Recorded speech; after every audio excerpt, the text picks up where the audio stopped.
Assalamu alaikum rahmatullah. Alaikum Welcome to the salam. brothers and sisters, the Qibla Circle brothers and sisters. We're welcoming everyone. We're glad to see everyone. This is our 28th consecutive week of programming, and we're very thankful for you all for tuning in. Some of you all have been with us throughout the duration.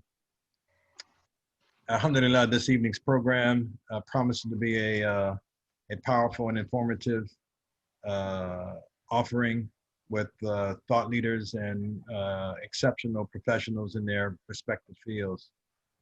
My name is Latif Abdul Rashid. I'm a licensed clinical professional counselor, and I've been working in mental health field for 25 years. So we have a lot of, I'm not a speaker, I'm just kind of traffic cop, directing the traffic, so to speak. We're going to begin. We're going to really try to stick to our time because we have a lot of presenters, or a number of presenters, 6 in total, and we want to make sure that each of them get their due time and no one bleeds into others' space or field. So with that said, we're going to start appropriately with a Quranic recitation briefly from Brother Salahuddin Abdul Kareem. Bismillah, Brother Salahuddin, go ahead. Assalamu alaikum wa rahmatullah wa barakatuh.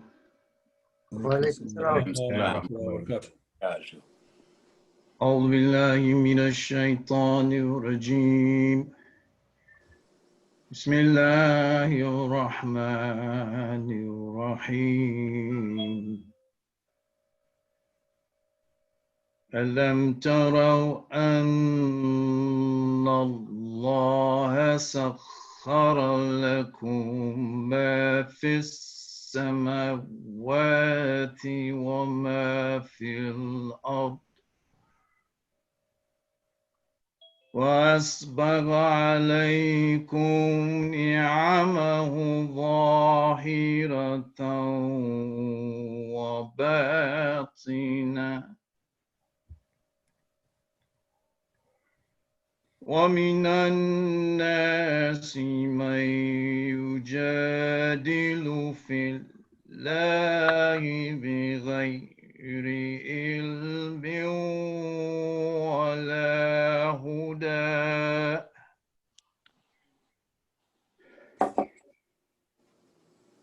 ولا كتاب منير.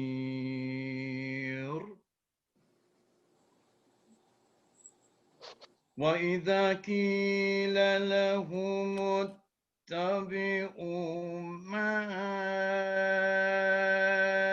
أنزل الله قالوا بل نتبع ما وجدنا عليه آباءنا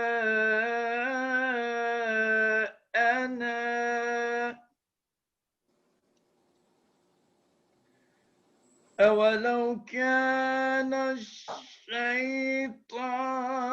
يدعوهم إلى عذاب السعير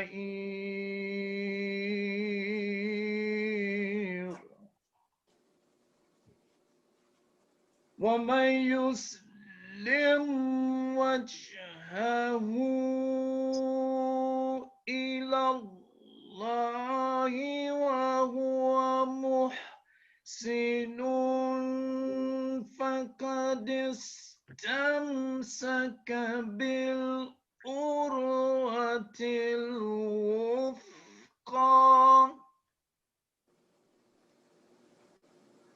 وإلى الله عاقبة الأمور.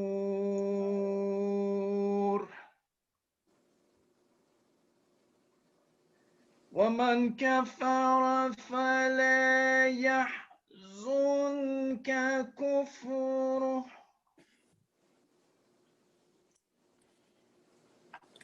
ومن كفر فلا يحزنك يحزنك كفره إلينا مرجعهم فننبئهم بما عملوا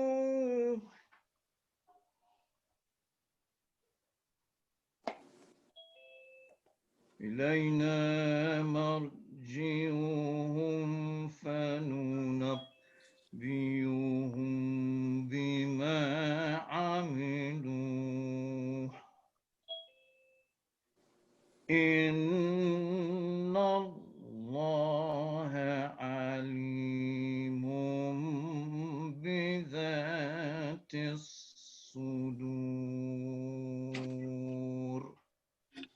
صدق الله العلي العظيم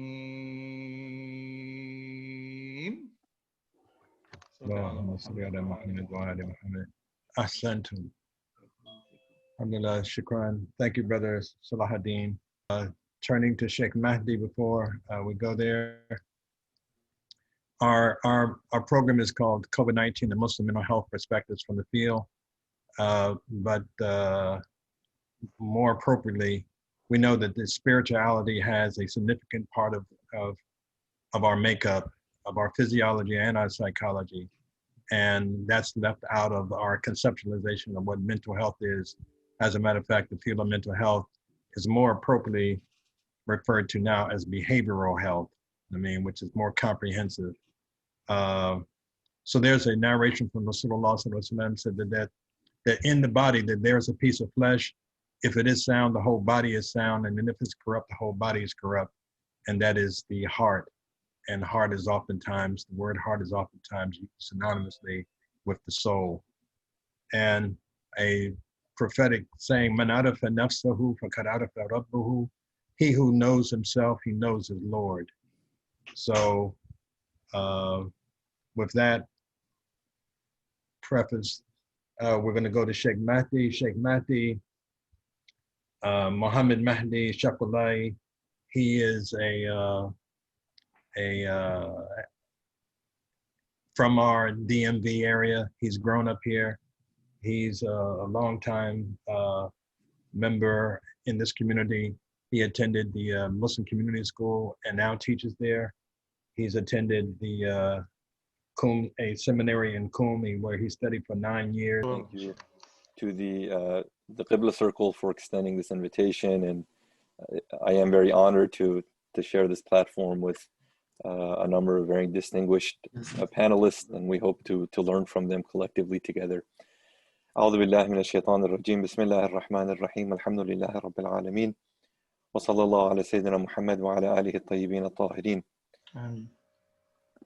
My dearest brothers and sisters, respected professors, doctors, healthcare professionals, and members of the community, Assalamu alaikum jami'an wa rahmatullahi wa barakatuh. I wanted to share just some reflections today, and I will try my best to stay within my time period on two fronts. Number one, my reflections from the Holy Quran and teachings of the Holy Prophet, may peace and blessings be upon him, but also the time I spent for the duration of this year, from January until September, working as a chaplain in a hospital and as a chaplain intern, learning of the field, but also serving as a chaplain in the clinical setting.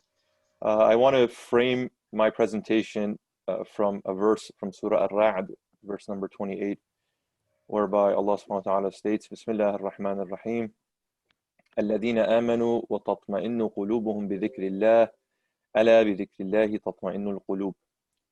And those who have faith, iman, and whose hearts find rest in the remembrance of Allah, behold, the hearts find rest in Allah's remembrance. I think this really captures the experience that I've had working as a chaplain with Muslim and of course non-Muslim patients for the last 9 months.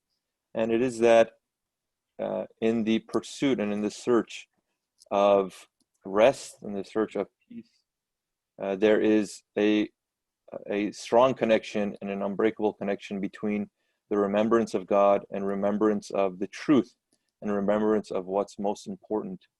I found that in my observations, in times of distress, in times of trial, we often review the perennial questions of life: who we are, what we are doing here, and where we will go. And it is people that look for meaning in these times of distress, in times of discomfort. Many in today's life, they know the path, quote unquote, of life as it is dictated to them by different sources of education and instruction. A lot of times that translates to their career paths or certain advice that they get on the meaning of their life and the purpose of their life. But many really do not have a clear conception of what the destination of their life is. As a Muslim, of course, we are blessed that many of these categories have been predetermined for us, and our journeys as Muslims is to realize them, to understand them, and to fulfill them within our personal experiences. But what happens is that there becomes an opportunity of this unresolved meaning making that brings a great amount of anxiety, great amount of mental pressure on individuals. As our dearest brother Latif mentioned, there is a tradition that is attributed to the Holy Prophet, peace and blessings be upon him, that he who knows himself knows his Lord. There's also another tradition very similar in nature from Ali ibn Abi Talib in which he states, رحم الله امرأ عرف من أين وفي أين وإلى أين. May God's mercy be upon the individual who knows where they have come from, where they are now, and to where they will be going. So in this moment, among other moments, this time of collective distress, and my observations as a chaplain over these 9 months has been that when individuals do come into the hospital or they do find themselves in a space that is unnatural or unfamiliar to them, they are presented with this opportunity of reflection to think about what it is that they're accomplishing in their life and what is it that's most meaningful in life. So if this question or these perennial questions remain unresolved, there is a level of anxiety and level of mental and spiritual pressure that is added on the individual. And there are different ways that a person can respond. The Holy Quran speaks about different responses that individuals have in times of difficulty. One is in Surah Al-Isra and the second is in Surah Fussilat, others. The Quran states, وَإِذَا أَنْعَمْنَا عَلَى الْإِنسَانِ أَعْرَضَ وَنَأَى بِجَانِبَيْهِ. When we bless an individual, they are disregardful and they turn aside. وَإِذَا مَسَّهُ الشَّرُّ كَانَ يَئُوسًا. But when they experience an ill or difficulty, one group responds as being despondent. They are despondent. In another verse very similar to this in Surah Fussilat, it states, وَإِذَا أَنْعَمْنَا عَلَى الْإِنسَانِ أَعْرَضَ وَنَأَى بِجَانِبَيْهِ. The same first part of the verse. وَإِذَا مَسَّهُ الشَّرُّ فَذُو دُعَاءٍ عَرِيضٍ. But when they experience a discomfort, an evil, a difficulty, then they are full of prolonged supplication. I understand this prolonged supplication as a moment of reflection and a moment of introspection. It is the opportunity that is presented in a time of difficulty for an individual to make a constructive decision and take constructive action. So the role that I think a Muslim or a chaplain can play, and this is what I've learned in these 9 months, is that the supporting of individuals in their attempts to work out these answers and the approaches to these questions, that journey of finding meaning is invaluable, and it is a channel of support that needs to be lent to them, not only in spaces that are familiar to them like the masjid, but also in other areas of society that individuals can feel the support, especially in the times that they most need it. one of the things that was so eye-opening to me as an individual who works within the community and, you know, assumes a position of scholarship or leadership is that many a times my congregants, my constituents, they will need services, they will need support that I personally and the collective institution is interested and willing and enthusiastic to extend, but because sometimes we pigeonhole ourselves into the providing and rendering of those services only in certain spaces like a masjid, we neglect the opportunity that is presented to help people in times of need and in spaces of need. And that's why something like chaplaincy is so important. So it brings us back to this question of finding meaning and answering the question of who we are. Again, drawing from whosoever knows himself knows his Lord. I think the answer to the question of who we are is related in a principal manner to the ultimate reality that is God. You know, the change or the fall from our original and primordial state and the decay that we experience in this form of life. This is one of the harsh realities of our kind. And perhaps this is one of the reasons why we are described as al-insan, forgetful. We are forgetful of God, we are forgetful of ourselves, and we are forgetful of the purpose in our lives. For some, because of the pressures of life, they decide to remain in realities that they construct themselves. Some may call them fantasies, some may call them distractions. But really what is most important is that we as Muslims and all really divine religions, they come to us as a means not only to discover our own true identity, but also the journey on a path that leads them to that ultimate truth and leads them to that ultimate meaning. And it is only then, as the servants of God, al-insan, that we can truly find peace and we can truly find some comfort and some confidence.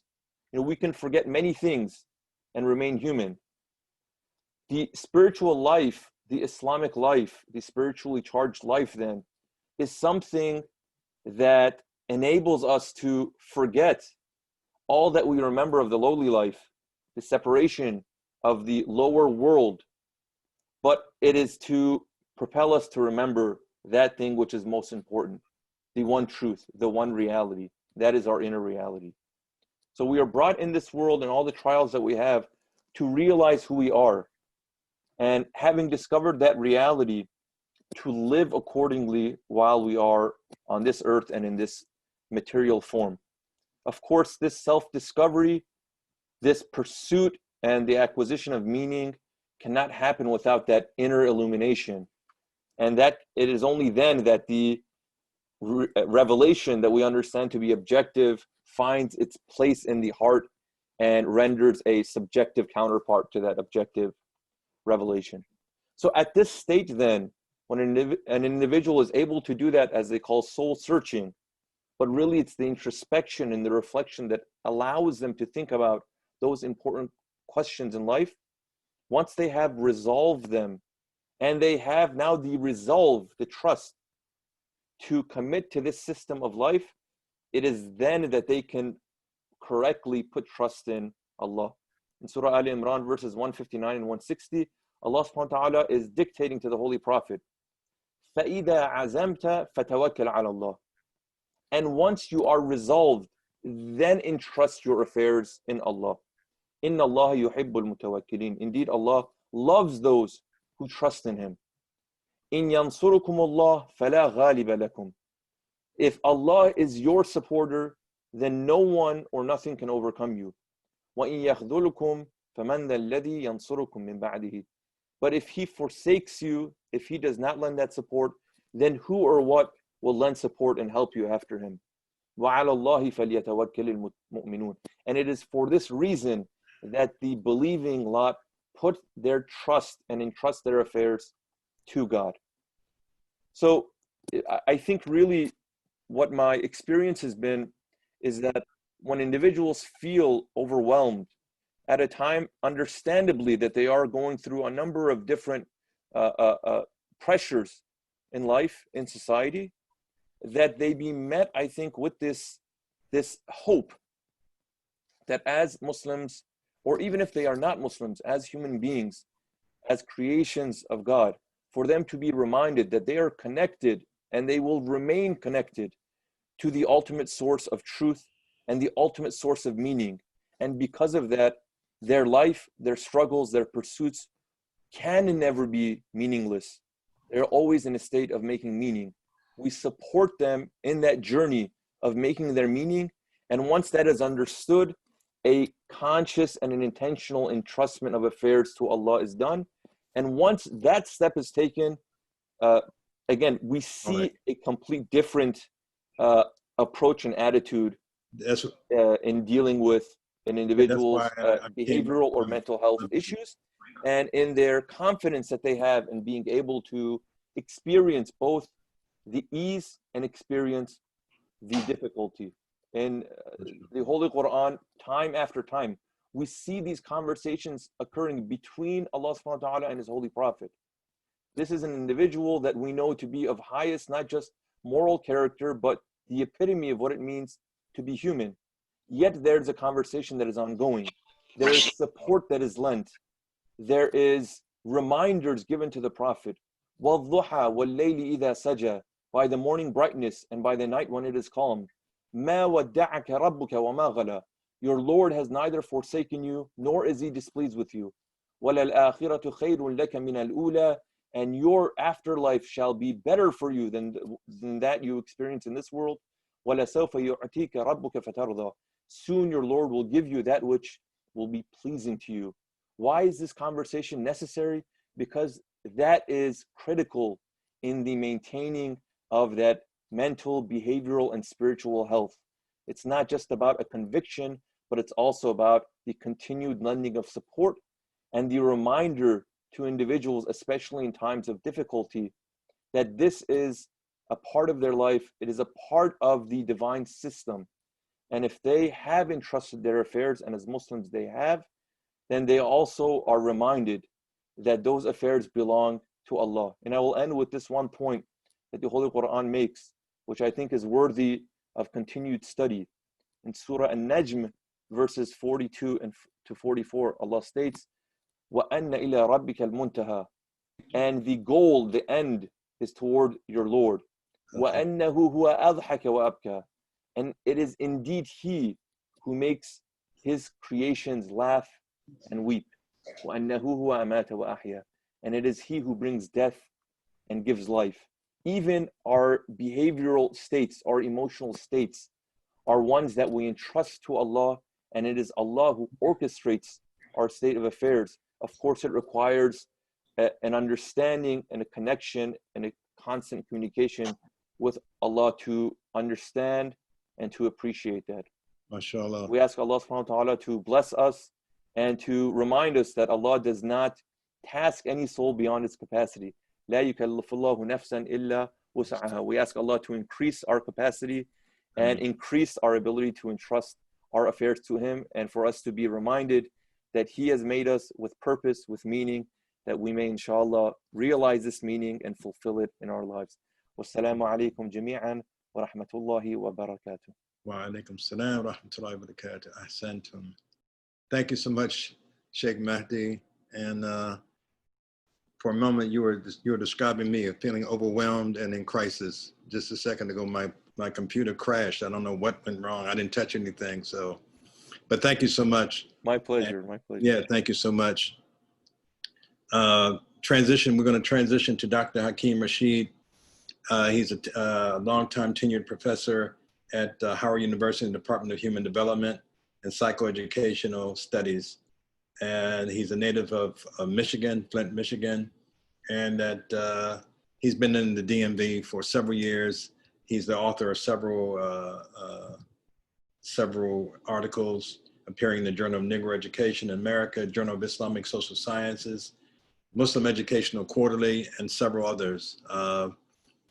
So as we turn to him, a thing we might want to, his piece is going to really help shift our awareness And there's a saying that if you change the way you look at things, the things you look at change. So there's a prophetic narration from Rasulullah sallallahu alayhi wa sallam says that the Muslim community is like a single body, that when the eye is affected, the whole body is affected.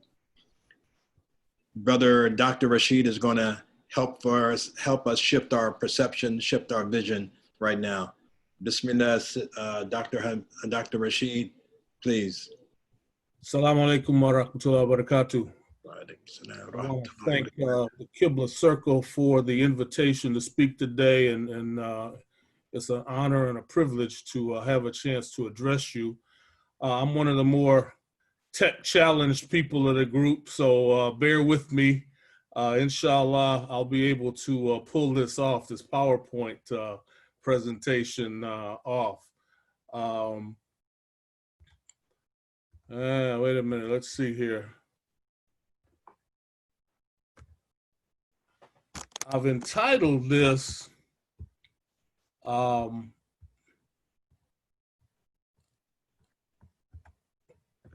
Mental Health When You're Black and Muslim, because I think that we have to talk about mental health within the context of being Black and Muslim. So if we're talking, whether we're talking about COVID specifically, or we're talking about what's going on in our communities, the reality is those of us that are of African descent, we are Black and we are Muslim, and the society looks at us in a different way. The society looks at our mental health in a different way. I want to start out with a quote from Frantz Fanon, who talks in a way that's applicable to those of us in the American context. He says, quote, and this is from Black Skin, White Mass, quote, "Every colonized people, in other words, every people in whose soul an inferiority complex has been created by the death and burial of its local cultural originality, finds itself face to face with the language of the civilizing nation, that is, with the culture of the mother country. The colonized is elevated above his jungle status in proportion to his adoption of the mother country's cultural standards." So he's talking about colonization, but we could easily apply this whole notion to the context of the enslaved African here in America. Now let's talk about how mental health is defined. The World Health Organization has defined mental health as a state of well-being in which every individual realizes his or her own potential, can cope with the normal stresses of life, can work productively and fruitfully, and is able to make a contribution to her or his community. So that's from the World Health Organization. Let's see what our government says, mentalhealth.gov. Mental health includes our emotional, psychological, and social well-being. It affects how we think, feel, and act. It also helps determine how we handle stress, relate to others, and make choices. Mental health is important at every stage of life, from childhood and adolescence through adulthood. Now, what we see is that we don't see a great deal of difference in those two definitions. The reasoning being is that the theorists that come out of the European and the American cultural context, they are the ones that inform the global definition of mental health. So there's not going to be a lot of difference between the World Health Organization and the American definition of mental health. My question is, where's the discussion of spiritual well-being? We won't see it. We won't see it in either the American or the World Health Organization description of mental health.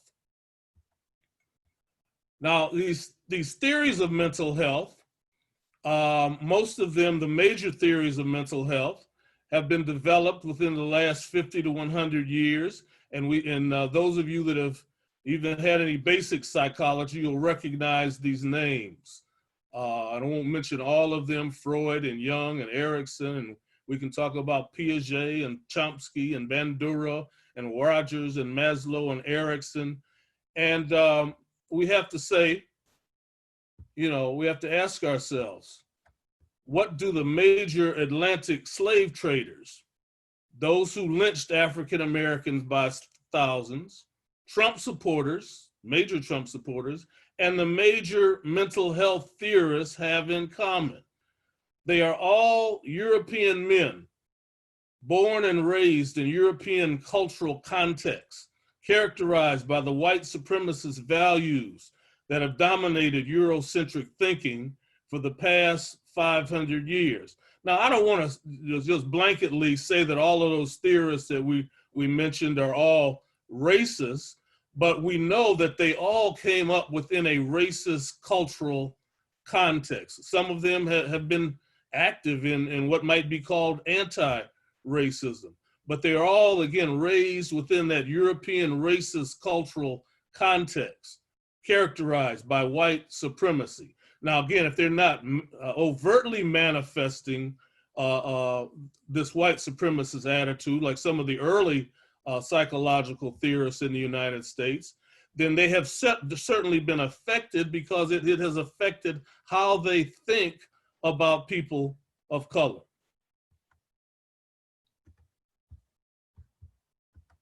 Now, just a little picture there.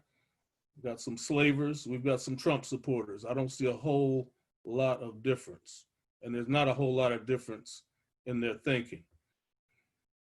We've got to talk about racism as a central component of defining Black mental health in the United States.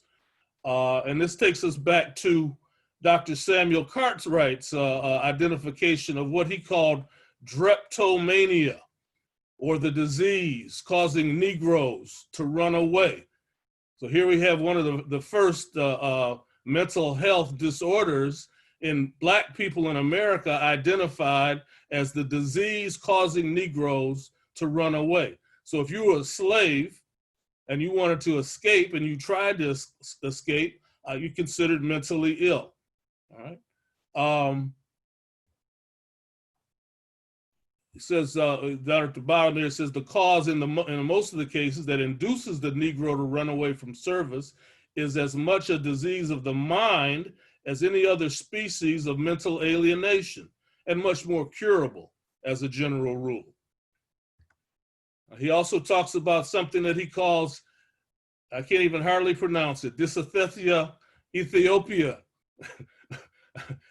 Okay, it's much more prevalent amongst Negroes who are free. Much more prevalent among free Negroes living in clusters by themselves than among slaves on our plantations. The disease is a natural offspring of Negro liberty. So here we have these mental diseases that are being identified early on as afflicting the enslaved African population, a disease, a mental disease that makes them run away, and then another mental disease that affects them when they're free, all right? Now, some would say, oh, this is history. This is just the way things are, historically. It doesn't have anything to do with what's going on in terms of mental health today. I beg to differ. Let's see. I bet it looks like I'm supposed to admit somebody from the waiting room here. Sorry about that. See if I can. They call that disease rascality, that desire to be free. And here's some examples of rascality, people that would certainly be diagnosed with rascality. Now, I want to play an excerpt here from a book called, a lecture by the author of a book called The Protest Psychosis, How Schizophrenia Became a Black disease. Hopefully I'll be able to do this.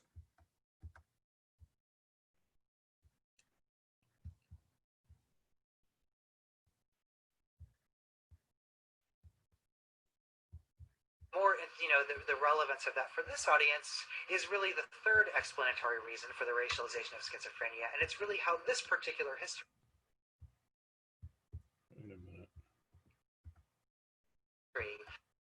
the politics of civil rights and what was happening in the 1960s.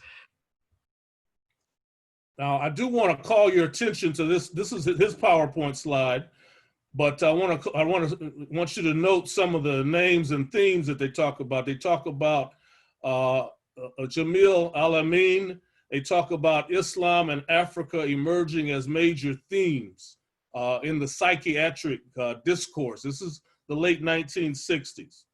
Showed up at least in the 1960s and 70s in psychiatric discourse.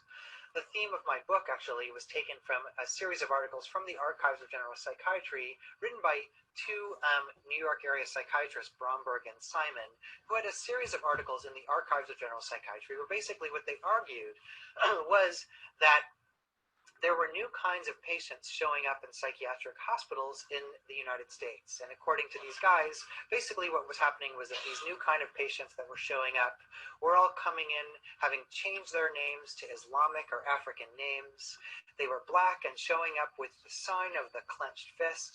And let me just read to you what they wrote. They said in the, again, Archives in 1968, the particular symptomatology we have observed, for which the term protest psychosis is suggested, is influenced by social pressures, the civil rights movement, dips into religious doctrine, the Black Muslim group, is guided in content by African subcultural ideologies, and is colored by denial of Caucasian values and hostility thereto. This protest psychosis is virtually a repudiation of white civilization. So for people who didn't quite catch that, what they're arguing is one of two things.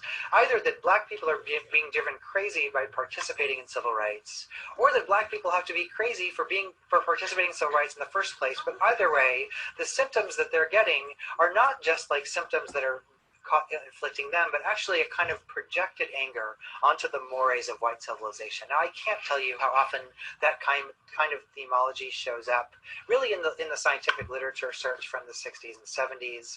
Some authors argued that if you were Black and you participated in sit-ins, you were far more likely to develop schizophrenia. Other authors like Raskin, Cook, and Herman argued that if you were Black in America and you simply thought that your civil rights were being violated, that you were at higher risk for schizophrenia. But probably for me, the most problematic place that these assumptions were showing up were in psychiatric journals, but not just in the articles, but in the advertisements for new antipsychotic medications. Now, these advertisements were showing up again in the mid-1960s, late 1960s, early 1970s. And remember, before, these ads for earlier tranquilizers had shown white, kind of calm women sewing away their symptoms. All of a sudden, in the 60s and 70s, you see images that I guess for my reading play off of some of the kind of African motif stuff about tribalism and stuff that were playing out in the rhetoric of kind of Black power and Black Muslims and stuff like that. And these, to understate greatly, were to me incredibly problematic. So you see ads for Stelazine that show these African masks. Some ads, like ones for Thorazine, for the anthropologists in the crowd, use some of the most racist terminology in the English language and kind of reference the divide between the kind of civilized and the primitive. But for me, the most problematic were a series of Haldol advertisements that showed up in the Archives of General Psychiatry starting in 1968. They basically were advertisements for the antipsychotic medication Haldol, which to me actually leave very little to the imagination. Again, these are ads from archives that showed up in the 1960s. And you can see here that this presents a character who you might be thinking but are afraid to say it. Looks a great deal like the Godfather of Soul, James Brown. And there actually is a reason for that. James Brown actually had an FBI profile at the time that diagnosed him and Malcolm X and other people with schizophrenia, so I don't think that was an accident. You also see here that this character has the physical sign of the clenched fist, but here it's not the solidarity kind of Mexico City Olympics clenched fist. Instead, it's an inverted Black Power fist to say, I'm going to punch you in the nose. This is also not an image that appears, at least to me, in a hospital setting. This person's wearing street clothes. You can't really see it here, but the image is kind of hued orange on the page. And it's interesting to note, I think, that this ad shows up about 3 months after the Detroit riots. And so this assumption of kind of angry people in the streets is something that would have had a lot of cultural resonance at the time. And there's this assumption, assaultive and belligerent, cooperation, social cooperation, clinical cooperation, political cooperation, held all as the treatment in any case. Now, I'll just say that if you're doing a research project like I am, and you've been on this project for a while, and then you come across an ad like this, and you're just like, oh my God, it's true, like this is really it. But there also were far more subtle things happening in the 60s that were less apparent. And one that I just want to mention is that there was an important change in psychiatric diagnostic terminology in the 60s that in fact some of this stuff happened, I think very unintentionally.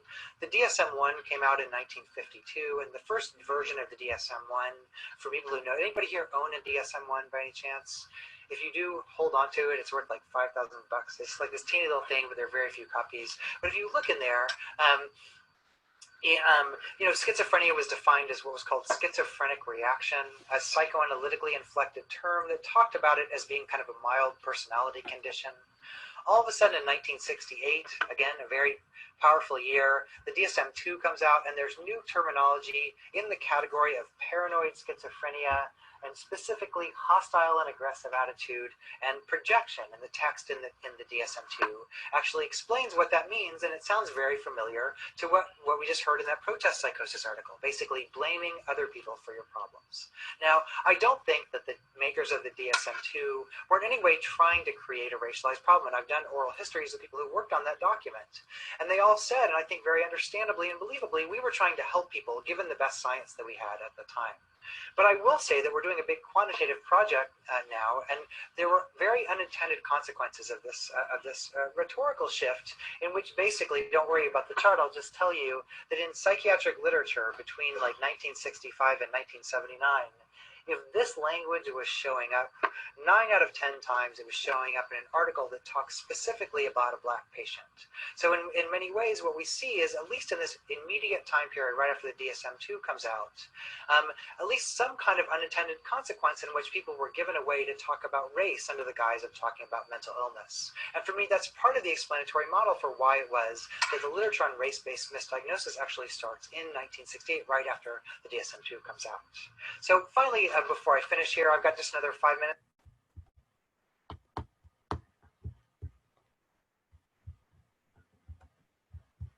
Okay, I want to try to get back to where I was here, but I'm just about finished.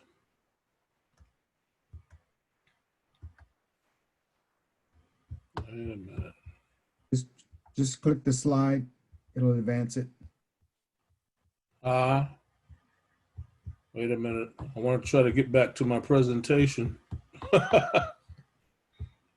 On the Zoom icon on your All right, am I there? I think there. so.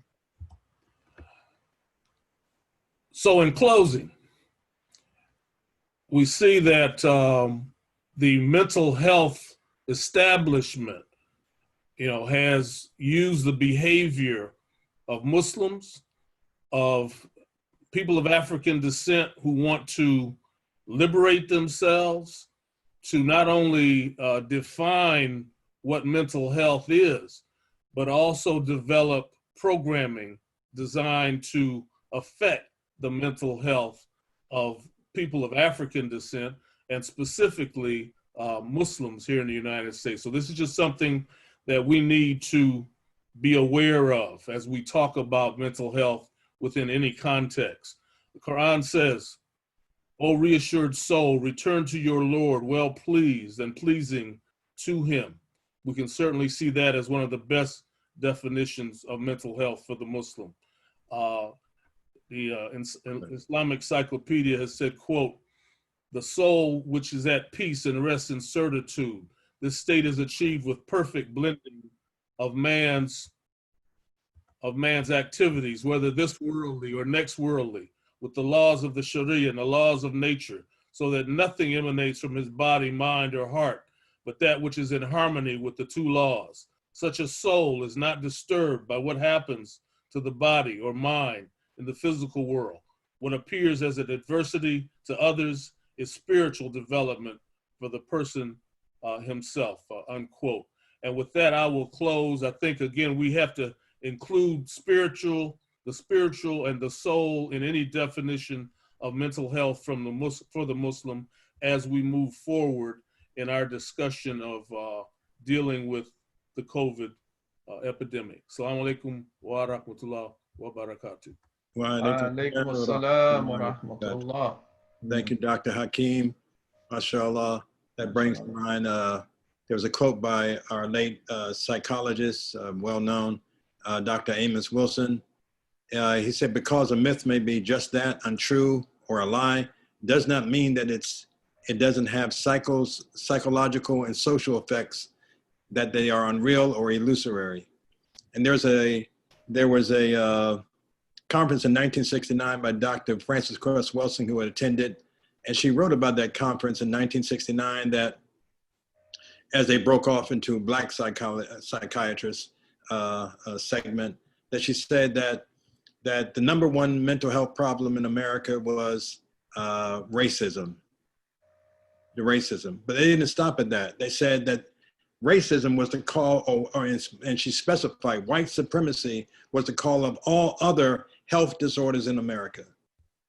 All others. She didn't say mental, she said all others. So that's physical, emotional, behavioral, whatever. So that's something for us. Right after that, she came out with her Crest theory of color confrontation, where she laid it out in a very systematic way that white supremacy was the major mental health issue in America. Right. Her and Amos, my man, I forgot his name anyway. But with that, thank you, Dr. Rashid. Alhamdulillah. We're going to turn to our brother, Dr. Omar Abdul Malik. He's a son of the DMV. We know his parent, we know his father very well. There's always good times when we see his father and him together. He received his, he's a physician's assistant, and he received his BS in physician assistant from Howard University, and then went on and got his master's from University of Nebraska and Medical Center. And then he decided he didn't have enough. He would go back and get his doctorate of health education from Still University School of Health Management in 2012. I think that's correct. He's done a lot, and he looks real young, so I don't know how he squeezed it all in. But Dr. Omar, welcome, please. Assalamu alaikum wa rahmatullah. Assalamu alaikum. Bismillah. A'udhu billahi minash shaitanir rajim. Bismillahir rahmanir rahim. Alhamdulillahi rabbil alameen. Assalamu alaikum, everyone. So I'll try my, I can be very verbose and circuitous at times, so I will try to be as brief as possible. I've got a lot of information to cover. As you said, Brother Rauf said, I've been a physician assistant for 20 years, but I've been in the healthcare field for about 30 years. 20 years of that has been as a physician assistant and a health educator. So I wanted to speak about just my role as a clinician and a health educator within the Islamic paradigm, and certainly that is what I call Bini Abd bil Balad, so the child of slaves in this country. We deal with a lot. We know with this COVID-19, and we know that it's affected Black folks of the African diaspora more so than any other group. This is what research has told us. And I want to give a quote from Dr. Martin Luther King Jr., and many of us have probably heard this. It says, of all forms of inequity, injustice in the healthcare is the most shocking and inhumane. And I've seen this. I've spent the bulk of my medical career and health education career in the underserved community right here in Washington, D.C. So just providing health education as well as medical services to folks who are either uninsured or underinsured. In fact, one clinic in which I worked, the other clinicians and myself took up a collection so that we could help pay for the medications of our patients because they just simply didn't have it. So to us, $10 might not seem like a lot of money, but when you're on multiple prescriptions and each of those has got a co-payment of $1 per prescription, you come out of pocket $10 or $20. That's a lot of money to many of these people. So a lot of that determines how well the people can receive services, proper healthcare services. So I prepared just a talk based upon an algorithm that I have in my head and that I wrote down on dealing with patients during this time of this COVID-19 pandemic. Brother Rauf, you already spoke about the mental health aspect, and Sheikh Muhammad Mahdi, alhamdulillah, you spoke about the need for Iman, our faith. And certainly Dr. Hakeem Rashid, you talked about the insidious history that white supremacist ideology plays in this very toxic dynamic of science, or what I like to call pseudoscience, and how it applies to Black folks.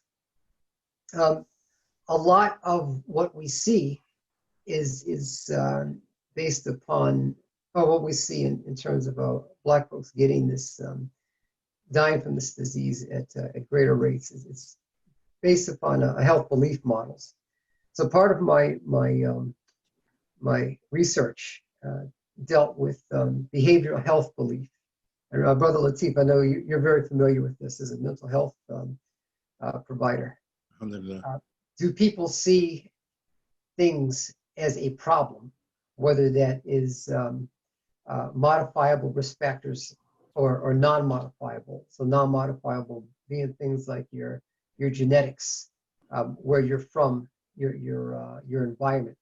Modifiable being things like smoking, alcohol, the things that you do with your body and to your body. Right. So a lot of what we're seeing is it's this COVID-19. I believe it's affected by people's health belief models. So I've spoken to a lot of our folks, Black Americans, that some will tell me their conspiracy theories about, well, this COVID-19, I've heard everything from it doesn't exist because they can't see it, and then we're dealing with the hype, the things that are unseen, to, well, this was something that was created to wipe out the Black man. They tried to get us with syphilis, that didn't work. Then they tried to get us with AIDS, that didn't work. They tried to get us with Ebola, and now they created this COVID-19 thing to wipe out the Black man, and look what it's doing to us. And then they want us to take these vaccines. You don't know where those vaccines came from. So one of the things that I try to do as a healthcare provider and a licensed clinician is be receptive to people's concerns, certainly as a Black man in America, understanding that we have legitimate grievances. I'm glad you mentioned our president, because there are those who would lie with him who would say that, what are we complaining about? None of this stuff is true, but it was very recent. I was born in the 60s. So, the Civil Rights Bill had just been passed. These things are very recent, and you can't ignore history and its impact that it has on the present. I'll give you an example. One of my mentors, who did not serve as a mentor because he was long dead before he even got into medicine, but I practiced medicine based upon his research. This is Dr. James Marion Sims. He was born in the 1800s. He's considered the father of obstetrics and gynecology. I don't know if any of you are familiar with him, but he developed something called the speculum. He corrected a condition in women called vesicular vaginal fistulas. This is a tear in the lower intestinal tract in the vaginal area when women are giving birth. Well, he experimented on Black slaves. I mean, it was absolutely horrific experiments. It was torture, basically. He did not give them anesthetic because it was believed that Black people did not experience pain like white people. So these women were being tortured alive to fix this problem. And then this man got a lot of credit. So when I was doing my OBGYN rotations and I was using the speculum to examine women, the way I was doing it was based upon what he wrote in his journals, back in the 1900s. So we see how yesteryear's white supremacist ideology affects us now. Moving forward, what we're going to do about this COVID-19, only time will tell. Allah, Allah is only Allah knows. We've had a lot of deaths due to that have been attributed to COVID-19. Right now, I think we just passed about 1 million deaths, but that's out of 35 million cases. So most of the people that are getting COVID-19 are living. I've had some family members get COVID-19. In the hospital, we're tested for COVID-19. We have our main test, but then each time I go to see patients, like I got off from work this morning, you have to have a temperature, you've got to fill out a questionnaire, and then our patients are tested for COVID-19 before they're admitted to our hospital. It's a long-term acute care management hospital. But I have to field a lot of questions from family members because we're not really allowing family members into the hospital. That's been a point of a lot of anxiety and depression for a lot of patients. And again, Brother Latif, this is your field of expertise of mental health, just being isolated from your loved ones. This goes back to dealing with issues of, in some regards, dealing with issues of racism, because the place where I work, it's on Martin Luther King Avenue.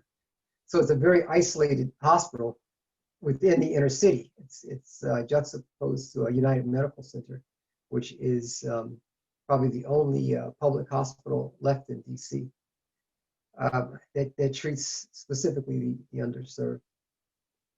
99% of the patients that go there are Black. But we're doing our best to try to render care. With respects to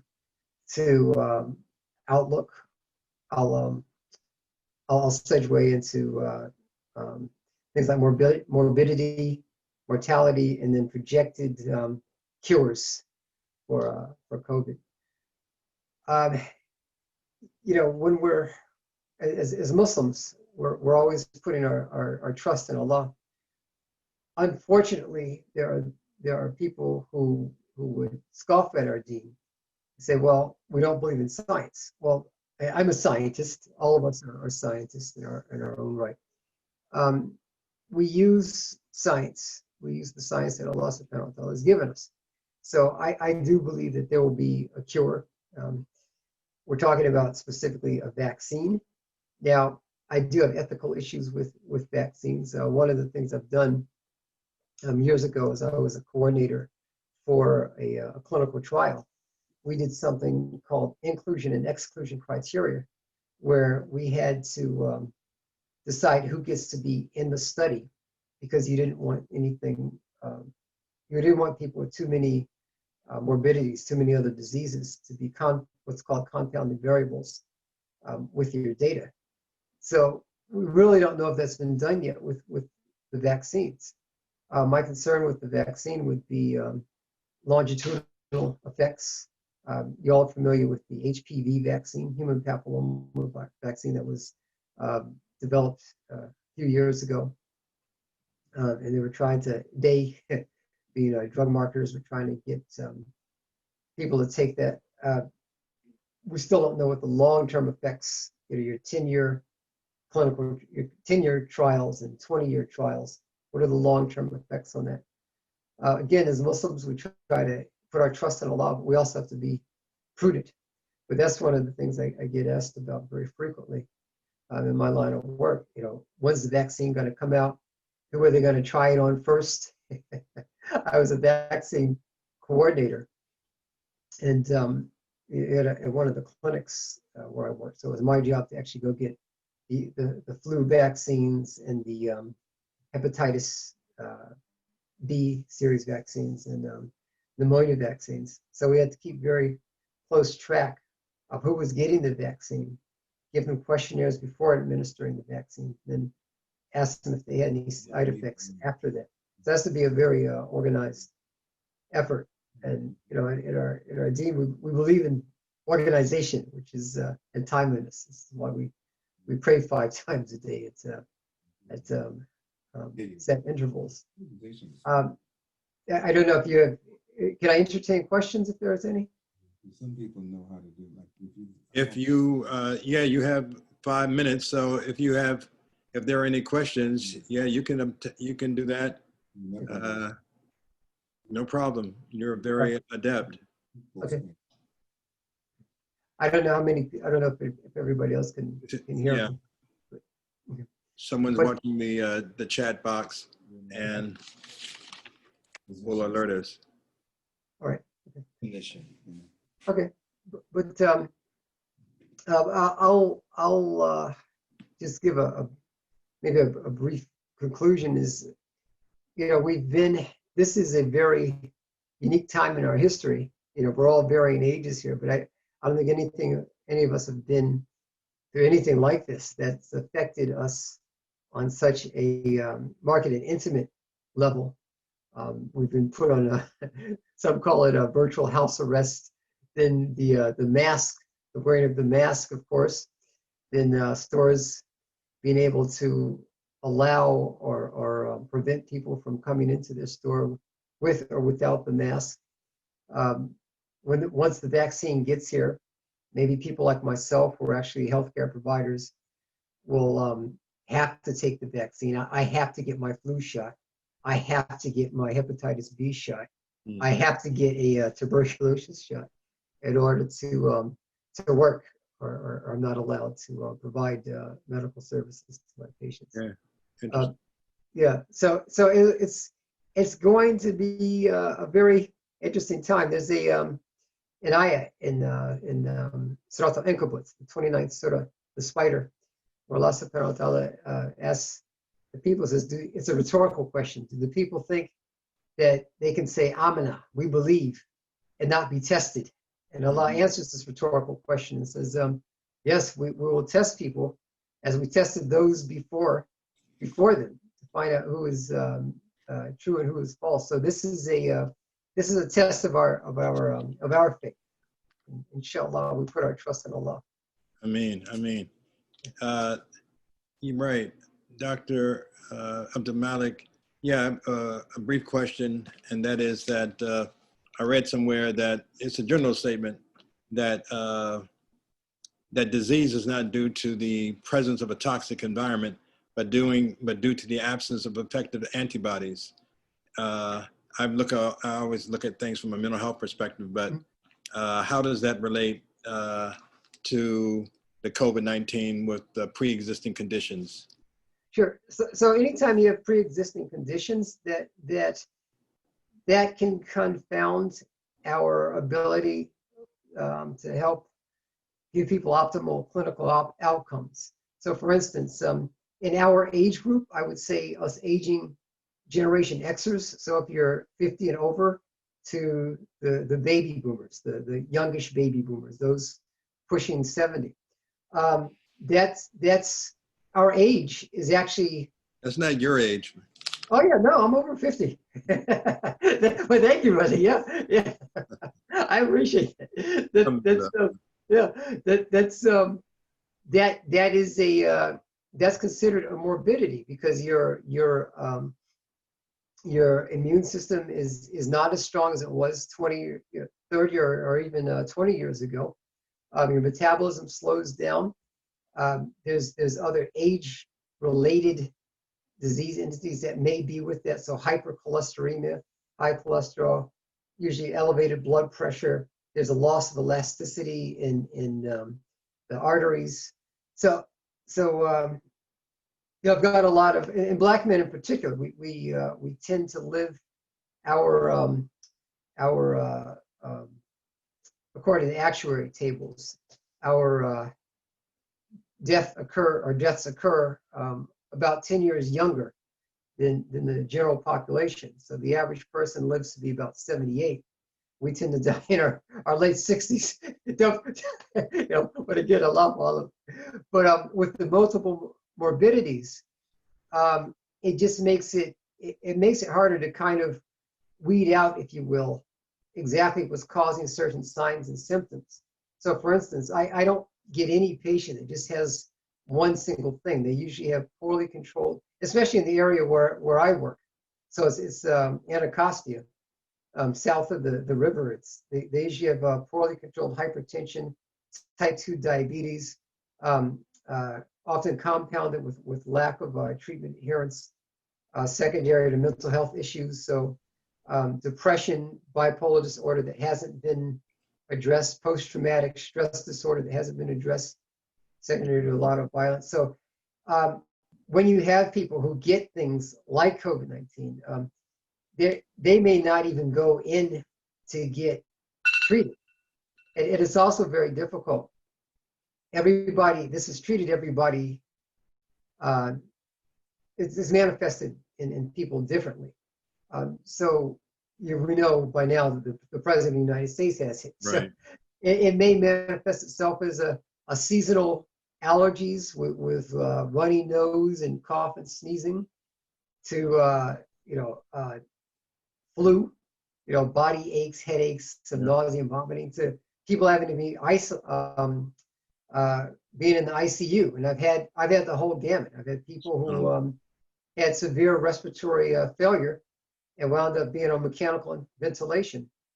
So again, having multiple morbidities does certainly compound the, I guess, one's overall prognosis, I would say, their ability to recoup from it. Thank you so much, Dr. Omar Abdulmalik.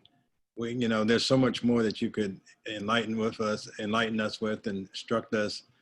We have the squeeze of time on us. Can I show you something real quick? May I? You have something? Yeah. So one of the things I do as a health educator also is I try to tell people have asked me for antibiotics, and there's a lot of controversy with the hydroxyquinolone, which is actually a fluoroquinolone used to treat things like urinary tract infections. So it treats bacterial infections. This is it's a model. I don't know if you can see that. Yes. This is a bacteriophage. It has a protein coat and a flagella. That's how it travels through the body. It's a plastic model. I use this for educational purposes. This is its nucleus. Mm-hmm. This is a model of a virus, or a viron. And it has a nucleus as well. And it has a single-stranded RNA. So that's its genetic material. It has to be able to invade the person's body, in a healthy host. So that's either us or other animals. It has to combine its RNA. It's a ribonucleic acid with the DNA of an animal cell, and that's how they replicate. So I tell I have to do a lot of education, and I use these models to tell people because everybody's afraid.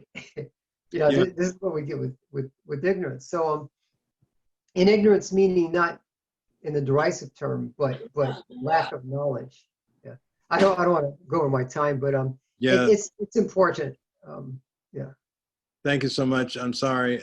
No, I it's okay. apologize for having to intrude, but we certainly want to bring you back. You know what I mean? And we're looking at some other health segments on an ongoing basis, once a month or twice a month, just for like, you know, a 10 or 15-minute thing, rotating the different health professionals. You know what I mean? Not like this, but in a different format. So we would certainly like to tap into your expansive knowledge at that time and your generosity of self. Thank you so much, Dr. Umar. Thank you. Thank you. Okay. No. Assalamu alaikum wa rahmatullah. While that's happening, Dr. Sharifa Al-Luqta has a long-standing commitment to the lives of minorities through mental health initiatives. She's a professor, tenure professor at Howard University. She received her master's, or she received her bachelor's and master's degree from North Carolina Central University, and that she attended graduated from Howard University with a PhD in counseling psych. She serves as a director of training and tenure at Howard University. She serves as director of training and an associate professor in the APA accredited counseling psychology program. And not only she educates future psychologists, but also she conducts national and international workshops for educators, professionals, and community members. Her published research examines issues that impact urban families, urban schools, and African-American Muslims.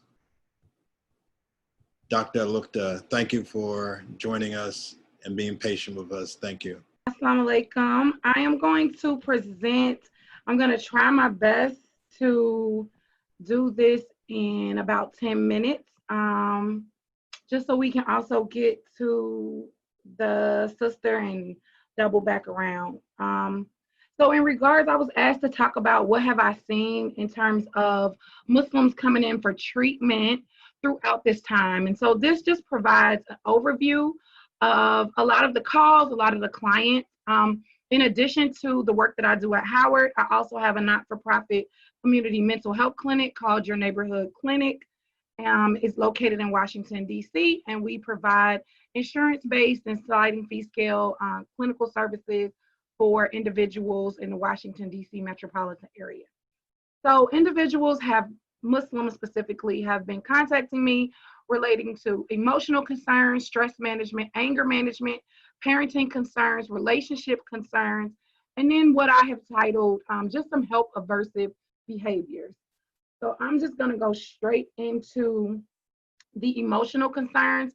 A lot of people may already have pre-existing, long-standing emotional health issues related to depression, relating to just general malaise, anxiety, worry, and things related to that. And so COVID has just exacerbated those issues. And so in order to address some of these emotional awareness, to address these emotional concerns, I just ask that everyone just begins to increase their overall emotional awareness, begin to engage in what I call pro-social self-talk. Talk to yourself about how you're feeling. If you can feel this way and act different. So just because you're sad, do you have to be recluse? Do you have to be angry with people or yell and scream? Also, you want to learn when you feel this way, how do you act? When you are sad, when you are worried, when you are overwhelmed, when you are stressed, how do you act when you have those feelings? And then begin to explore with yourself why this feeling and that behavior. A lot of times we feel, we respond to our feelings in a certain way because of things that we have seen or things that we have experienced that we may not have dealt with previously. Another issue that I'm seeing is people are extremely stressed. They're managing everything that they normally manage in addition to managing the adjustments related to coronavirus, being stuck at home, homeschooling children, possibly not having the same outlets or the same self-care activities that you normally engage in. And so there's a lot of stress. And so these are just some tips in terms of stress management. You want to begin to know what stress looks like for you. How do you respond when you're stressed? What are your self-care habits? I think that self-care includes not only these behaviors, but also knowledge of self, proactive. I think self-care should be something that we should be engaging in every day, not just reactive, right? A lot of times our self-care are just things that we do once we are stressed, as opposed to actually engaging in self-care habits every day. So that can include good sleep, healthy diet, journaling, prayer, deep breathing. And then again, we want to be aware of relaxation and a lot of things we need to do in order to relax. I think that relaxation should be something physically as well as mental. So mental relaxation includes being able to focus on the present, accept the things that are outside of our control, acknowledging the good, not judging yourself or others, and then focus on changing yourself and not others. Right? So I'll say that again. A part of relaxation is focusing on changing ourselves as opposed to trying to change others. And then, of course, when we're talking about stress management, we want to make sure that we have good boundaries. So are we saying yes when we should be saying no? Are we making sure that we're putting positive things in our space, making our space something that is relaxing, and that we understand that just because we feel something doesn't mean that we have to think something. And just because we think or feel something doesn't mean that we have to act in a certain way. That feelings, thoughts, and behaviors are all separate entities, and you can change any one of the three. Again, anger management. A lot of people are having a lot of irritability, a lot of anger issues. And so I just am encouraging people to recognize that feeling angry is okay. What we want to work on are our behaviors related when we experience anger. And then I also encourage clients to think about pride management. A lot of the times we're angry because our ego, our sense of who we are and how we should be treated is hurt. And so we want to begin to reflect on saying, as opposed to I shouldn't or I deserve sentences, we want to begin to say, I would like, or how can I create? So instead of saying I should be treated this way, we want to say I would like to be treated this way. Or how can I create relationships and situations where I am treated this way? I am having a lot of parenting concerns. I'm having a lot of parents who are calling because things are going on with their children. Things are, they're home with their child a lot more, so they're noticing a lot of things that they may not have noticed if they weren't at home. And so just real quick, Netflix has a documentary out right now called The Social Dilemma. And if any of you are parents, I just encourage you to watch that with your child and begin to set limits with your children around social media. Make sure that you take their phones at night. I am having a lot of children, teenagers, adolescents, staying up 3 o'clock in the morning on social media, engaging in chat, being cyberbullied by other Muslim youth. So just make sure that you are monitoring social media and you are setting good limits. Also, make sure as a parent that you're engaging in healthy boundaries with your child. You want to make sure that you're respecting them. You want to help them understand age responsibilities. And you want to treat them as a whole person. And then make sure that there may be family stressors going around. I'm having a lot of, a lot of family things are coming to light, and you can't expect for your child to find out about infidelity or find out about financial concerns or things like that, and then that not have a toll on their behavior and their feelings.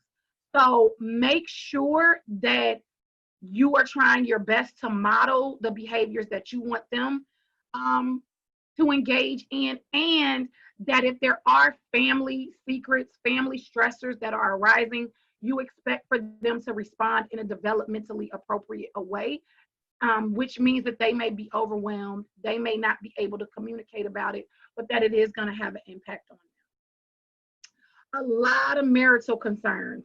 Nationally, divorce is up during COVID, as well as within the Muslim community. I'm getting a lot of couples contacting me regarding marital problems. A lot of them stem from infidelity. Because people are home, because couples are having more access to each other, they have found out that so-and-so was cheating or having an emotional affair with a coworker. Things are going on. And so if you are cheating, please stop. Please engage in behaviors that I just label as being considerate. Think about how you would feel if someone was doing it to you. Engage in healthy communication practice. Talk to your spouse, watch your tone, try to listen more than you speak, and then ask questions and attempt to understand them with your heart. A lot of times couples are coming to me because they're saying, well, we disagree. Well, it's okay that you disagree. That's when you're listening with your head. What this person's saying making sense. Versus, am I listening with this heart? Do I understand how my spouse is feeling given what my spouse is saying? And then, of course, engage in affection. Give hugs, kisses, hold hands, have sex. Try to give 5 compliments every day, and those can be compliments or gratitude statements. So thank you for, I appreciate you for X, Y, and Z. And then a lot of help aversive behavior. A lot of the clients may have pre-existing issues and they're struggling with deciding to go to therapy. They're calling, they're not coming back, they're showing up for one session. All of these things are going to make matters worse. I understand that it is a part of the health cycle, that sometimes we are very afraid about the things that we have been carrying, and we've just sort of gotten stuck in thinking that this is all that there is, that our misery is the only company that we will have. And so I just say, if that is something that you're struggling with, please just try to be consistent and persistent in your therapy. And then a lot of times, and I'll get ready to wrap up, a lot of us are making it so I want a Muslim, African-American female therapist who has availability at 6 a.m. in the morning, and you're not able to find someone. Dr. Please make sure that you are open to talk to someone, especially if you are in a crisis. If you've been hospitalized recently, if you are hurting yourself, engaging in behaviors that are hurtful and that are unsafe, using substances, things of that sort, please just get help. And then lastly, if you aren't going to therapy, you don't have insurance, I just encourage people to practice psychoeducation reading, engage in communication, talk to people, let people know what you're doing. And then again, always let go and let Allah. Work on letting go of control, trust in Allah, and know that Allah, as we know, is the perfect planner. And then this is just my closeout quote. Comes from Surah 48, the victory. Verily, we have given you a manifest victory, that Allah may forgive you your sins of the past and the future, and complete his favor on you and guide you on the straight path, and that Allah may help you with the strong help. And so this is just something that is encouraging to any of us who may be struggling, that Allah has already proclaimed victory over it, and Allah is going to help you with the strongest of help. So, alhamdulillah, thank you for having me today. And I am finished. Dr. Alukta, subhanAllah, thank you so much. Seemed like that was like on the express train.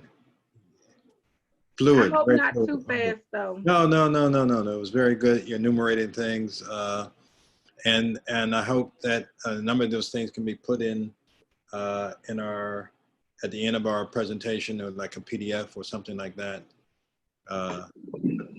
Thank you so much, Dr. Alukta. Inshallah, hopefully we'll be seeing you again in the near future. Inshallah. Our next speaker, final speaker, is Dr. Sarah Yazbek. She's a familiar in the DMV area. She used to be here. She's now in New Jersey, residing with her family. She received her bachelor's in psychology and pre-med from the University of Tampa. She did some doctoral coursework in chiropractic medicine. She received her master's and PhD in educational psych and is a certified clinical hypnotherapist. She was formerly a counselor for the Islamic Center of Maryland for a number of years. She worked in tandem with one of our ancestor sisters, Sister Maryam Abdulaziz Funches, who we all miss for sure, and she had a lot to do with my matriculation as well. So Dr. Yazbek, please come forward and enlighten us, inshallah. Bi'ithnillah. Assalamu alaikum wa rahmatullah. Wa alaikum salam wa rahmatullah. It's an honor to be in this circle today, alhamdulillah. Thank you for all your help, Brother Latif, getting here, and Brother Salahuddin. And I also want to extend my highest gratitude to Sister Nadira. It's so wonderful to see you. Allah knows her role in social services back almost 20 years ago, maybe at ICM, and she was instrumental, I would say, in bringing me into the community in that capacity when mental health was not talked about, it was shunned, it was stigmatized. And as Brother Latif said, in tandem with Sister Maryam, Allah yarhamha, we became the counselor and case manager respectively for ICM together in that capacity. And alhamdulillah, it's just been, I think, exploded in our community attention to these issues. So alhamdulillah. So I'm going to, again, try to, as the other speakers did, try to push through some material. Hopefully they don't seem like they're disparate, and that they will connect somehow for you. Inshallah. Bismillahir Rahmanir Rahim.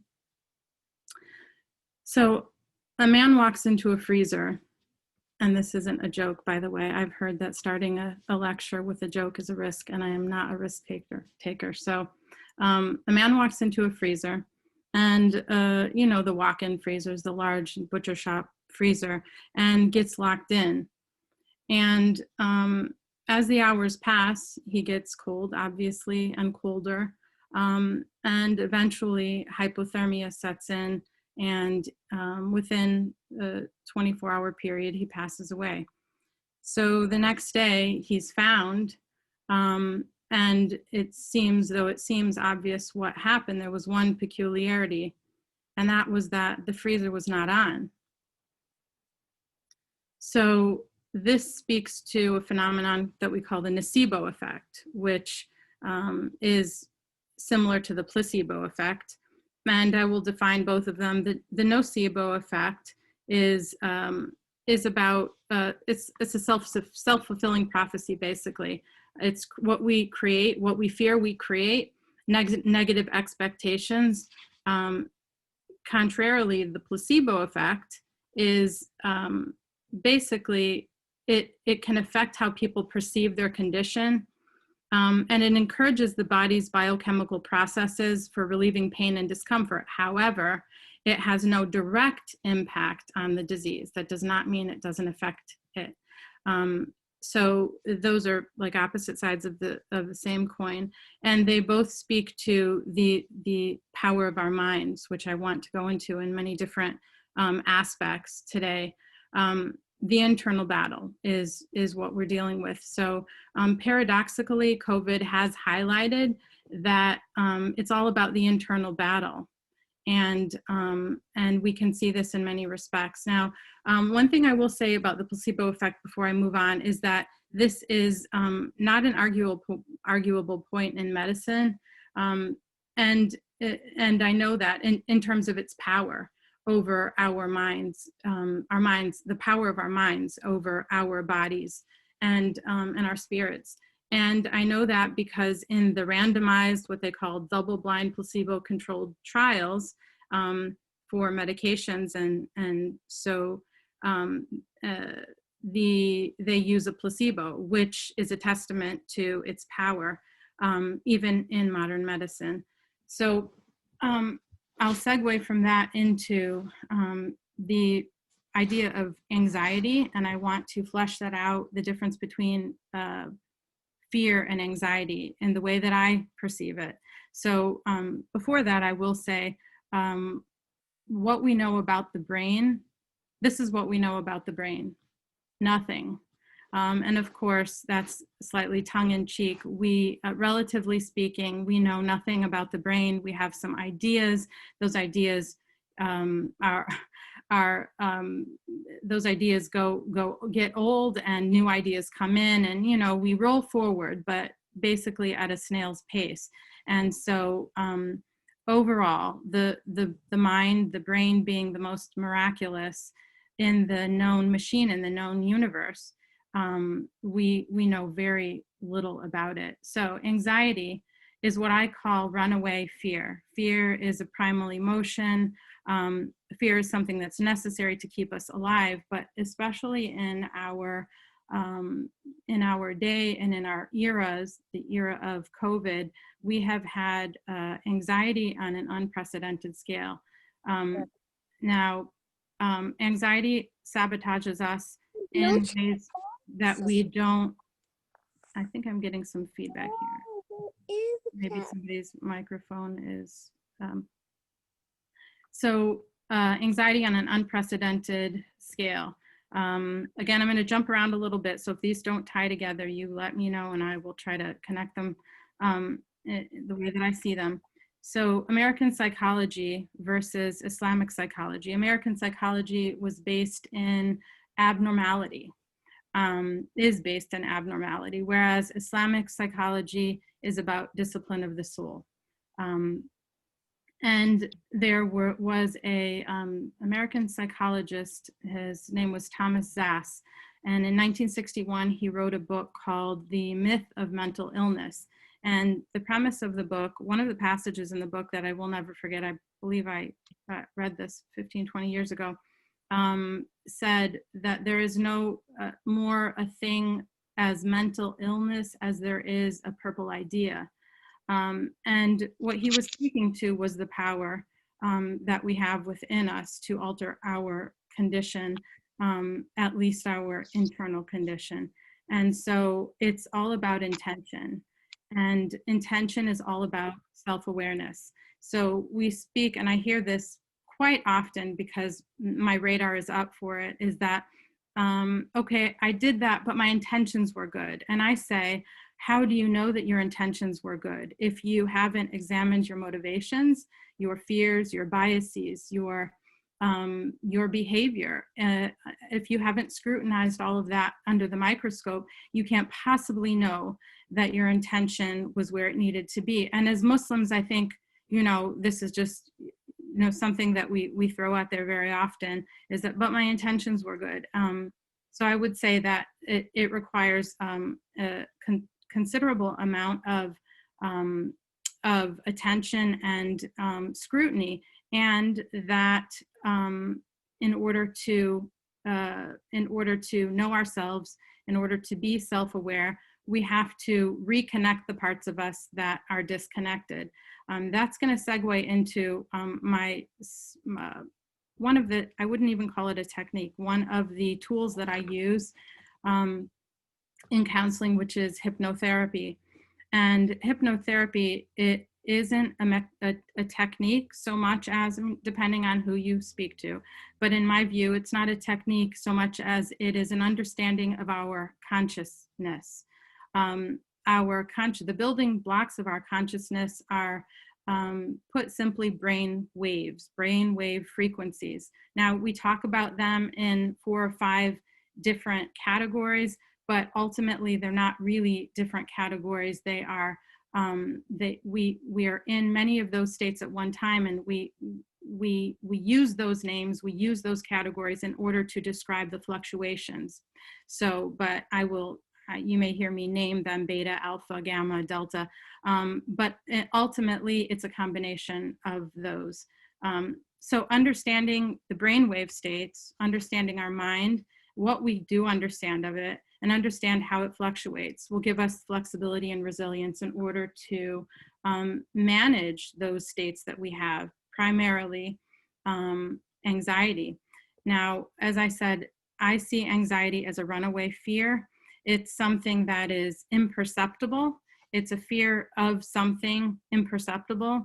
It is impending doom. It's something that can't be explained. If you've ever heard anybody try to describe their anxiety, it's a helplessness, it's an overwhelm, it's an inability to focus or think straight. And it's something that people have a hard time describing typically. And so what we do in hypnotherapy, well, let me say what hypnotherapy is not really quick, and I hope I'm not going over my time. You're good on time. Okay. So these are basically, as I said, there are 5 brainwave states, and the goal with hypnotherapy is the ability to shift your brain at will to match what you're doing. It's an open flow, this is key, between the conscious mind, the subconscious mind, and the unconscious mind. And when you have that flow between each of those, then you have much more power over your state of mind, your consciousness, and ultimately your spirituality. And that's really what it comes down to, you know, at the end of the day. So I know that I probably shortcutted a lot of what I intended to share with you. But so we started with fear, and we're ending on hope, the power of the mind and intention. Self-awareness is where it's at. We have the power within ourselves, regardless of what's going on external to us. Alhamdulillah Rabbil Alameen. SubhanAllah. Thank you so much, Dr. Sarah. Very instructive. You know, we've had our conversations over this past couple of weeks, and I've gotten very interested in finishing my intention to be trained in hypnotherapy. And that I forgot to say that, as I explained to you and for the listeners, that I had taken some training in hypnosis. It just didn't stick, ironically say. But I was being questioned by my instructor on one class day in terms of I was having difficulty believing how to put a person into a certain trance state. And he said, Latif, the reason why you're having difficulty is because of the fact that you believe that the person is not already in a trance. He said, the only thing we're doing is shifting them from one trance state to another trance state. While I didn't stay with the class, but that stuck with me. And I mean, so I hope I'll be able to imbibe a trance state of learning hypnotherapy as I move forward, inshallah. And I hope to be able to tap on your broad experience, inshallah, to point me in the right direction, inshallah. Thank you so much, Sister Sarah. And that just a couple of things we didn't say, or I neglected to say. We were very conscious of the time for Salat, but we took a poll, so to speak, a brief poll between our planners, and our planners agreed that out of no disrespect, but that we could complete our presentation in time for persons to be able to make the Asr Salat, inshallah. Also, in terms of our dear brother, Dr. Hamid Al-Amin, clearly, as we all saw, that there was some technical difficulty, but what we decided, inshallah, and I just got to make sure that that communication was given, that we have our follow-up part 2 to the COVID-19 Muslim mental health perspectives from the field. We have our part 2 next week, next Sunday, again, same time, same station, different computer, inshallah. But we're going to see if he can join us, because we only had actually 3 participants committed presenters for next week, so that it'll be great. Dr. Hamid Al-Amin's, as I saw, it was gaining momentum, and was really compelling our attention. So inshallah, I hope that he'll be able to come back next week, inshallah, and we'll see. For all those who have participated and have joined in, we really appreciate your attention and your patience and your understanding. And this is a new venue for us, particularly one for me. And as you saw, the unexpected interruption with my computer that died, but alhamdulillah, we were able to, shift horses to another one, alhamdulillah. So,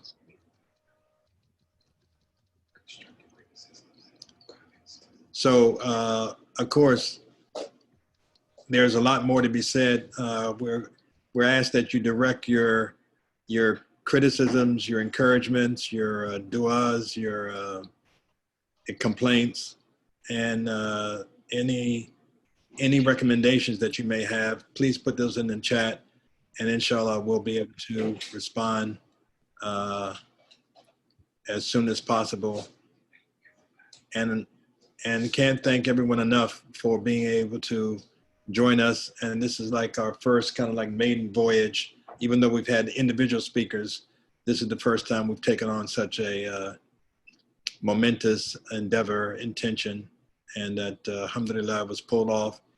I personally have to thank brothers, Brother Hakeem Abdul Ghani, who's been our tech person, along with Kareem Abdul Ali, who's our other tech person. Alhamdulillah, we got 2 tech persons, Brother Hashim, Brother Salahuddin, Brother Ahmed Abdul Rauf, everyone who's participated, all you all, our brother, our energy brother, Brother Khalil Hill, he's been incessantly just busy assisting us, supporting us, and getting the word out.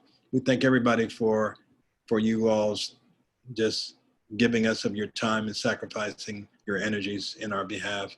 Alhamdulillah, fi sabilillah, inshallah. So, inshallah, with that, we'll close with a dua. Unless anyone has a quick question. Great, okay. So, inshallah, hopefully we'll see you next week. We'll close with Surah Al-Walas. A'udhu billahi minash shaitanir rajeem. Bismillahir rahmanir rahim. Walas. Innal insana lafi khusr illa alladhina amanu wa amilu salihat wa tawassaw bil haqq wa tawassaw bis sabr. Who is the Lover? Allah. Who is Ar-Rahman? Allah. Who is Al-Mannan? La ilaha illallah. Muhammadur Rasulullah. Muhammad is the messenger. To Allah is our return. La ilaha illallah. Muhammadur Rasulullah. Muhammad is the messenger. To Allah is our return. La ilaha illallah. Muhammadur Rasulullah. La ilaha illallah. Muhammadur Rasulullah.